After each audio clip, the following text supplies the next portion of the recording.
Nah, waktu singkat sebelum subuh itu disebut sahar namanya. Sahar, jamaknya ashar. Amalan sunnah di waktu ashar itu istighfar. Tahu dari mana? Quran surah 51 ayat 18. Adz-Dzariyat ayat 18. Wabil ashari hum yastaghfirun. Orang yang rajin istighfar menjelang subuh diberikan 4 keutamaan. Catat ini ya. 4 keutamaan. Ya? 4 ini nanti ada di surah Ali Imran. Di ayat ke-17. Jadi begitu masuk 16-17 ada temukan ayat ini. Sudah? 1, ditambahkan kesabaran. Sudah? Tambahkan kesabaran. Jadi orang yang sering istighfar, khususnya di waktu subuh, itu cenderung hatinya lebih lapang, mudah mengatasi berbagai persoalan karena kesabarannya ditambah oleh Allah. As-sabirina. 2, merubah ia menjadi pribadi yang lebih jujur. As-sadiqina. Jelas? 3, menambah kekhusyuan dalam semua proses ibadah. Wal qanitina. Kalau salat makin khusyuk, orang istighfar itu makin khusyuk salatnya. Makanya kan ada ulama juga membimbing sebelum salat istighfar gitu kan? Ada ya? Ba'da salat istighfar. Orang yang membiasakan istighfar sudah terlatih. Itu begitu dipakai ibadah, istighfar itu membantu ia lebih khusyuk dalam ibadah. Yang keempat, wal munfiqina, bertambah harta. Hartanya makin nambah. Bisnis lancar. Pekerjaan lancar. Rizki melimpah, tapi berkah. Nabi Nuh saat meminta umatnya kembali kepada Allah itu ngajarin istighfar. Coba buka surat Nuh ayat 10, ayat 10. Faqultu astaghfiru rabbakum innahu kana ghaffara. Maka aku katakan pada umatku, perbanyak istighfar. Balik, taubat, istighfar. Rabbu pasti punya sifat mengampuni, ghafar. Jadi ada ghafir, ada ghafar, ada ghafur. Kalau dosanya masih kecil-kecil, tapi ingat, walaupun kecil tetap dosa. Ingat ya. Pengampunnya disebut ghafir. Kalau sudah mau naik levelnya, naik nih, makin besar, ghafar. Makin besar lagi, ghafur. Jelas? Nah, begitu Nabi Nuh mengatakan faqultu astaghfiru rabbakum innahu kana ghaffara, artinya dosa umatnya itu bukan dosa biasa. Levelnya naik. Tapi apa yang terjadi? Yursilis samaa'a 'alaikum midrara wa yumdidkum bi amwali wa banin. Semakin rajin istighfar, yang sulit dibuka oleh Allah. Air hujan turun mudah. Orang rajin istighfar itu Masya Allah, dibuka ya Allah. Sudah lama gersang ya Allah, minta hujan. Turun. Makanya istisqa itu kan dibuka dengan taubat. Ya kan? Nah sekarang orang udah rajin taubat. Itu aja. Wa yumdidkum bi amwal.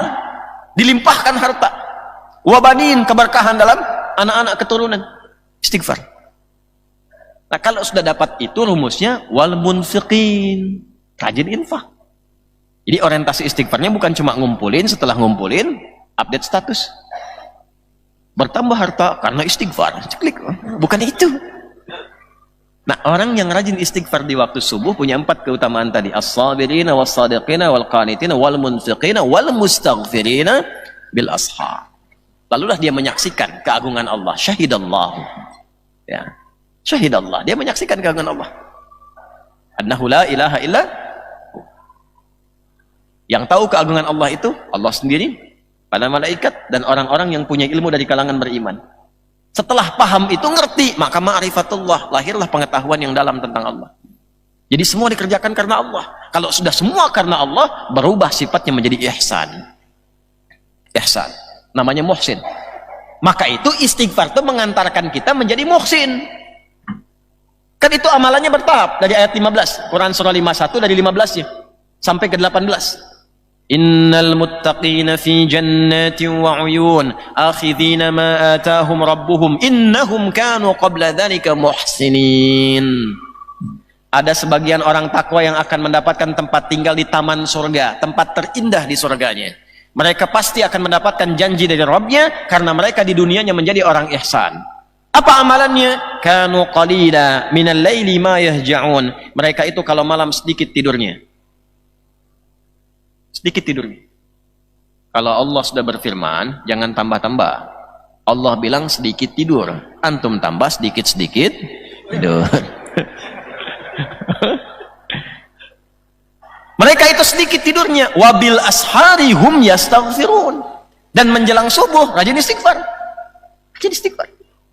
Nah, itu istighfar itu membentuk karakter ihsan. Kalau sudah ihsan, apa kata Nabi di hadis Muslim nomor hadis yang ke-8? Ya, Imam An-Nawawi menyantumkan itu nomor hadis kedua di Al-Arba'in dari 42 hadis. An ta'budallaha ka'annaka tarahu fa in lam takun tarahu fa innahu yara. Engkau jadikan semua kegiatanmu sebagai ibadah karena Allah. Walaupun kau tak mampu menatapnya, engkau meyakini sedang ditatap oleh Allah. Allahu Akbar. Makan, minum, ibadah. Beda. Berpakaian ibadah. Dan merasa disaksikan Allah. Antum kalau kerja, merasa disaksikan Allah. Nggak mungkin nipu, akhi. Nggak mungkin korupsi. Merasa disaksikan. Dan Anda meniatkan pekerjaan itu untuk jadi ibadah. Jadi kalau pulang, nggak mungkin bawa yang haram. Minuman nggak mungkin cari yang haram kalau merasa disaksikan Allah, karena niat minumnya untuk ibadah. Kalau berumah tangga nggak mungkin nyakiti pasangan. Kenapa? Karena merasa ibadah. Ya. KDRT, KDRW, KD camat tuh nggak ada tuh. Nggak ada. Kenapa? Karena merasa ibadah. Ibadah.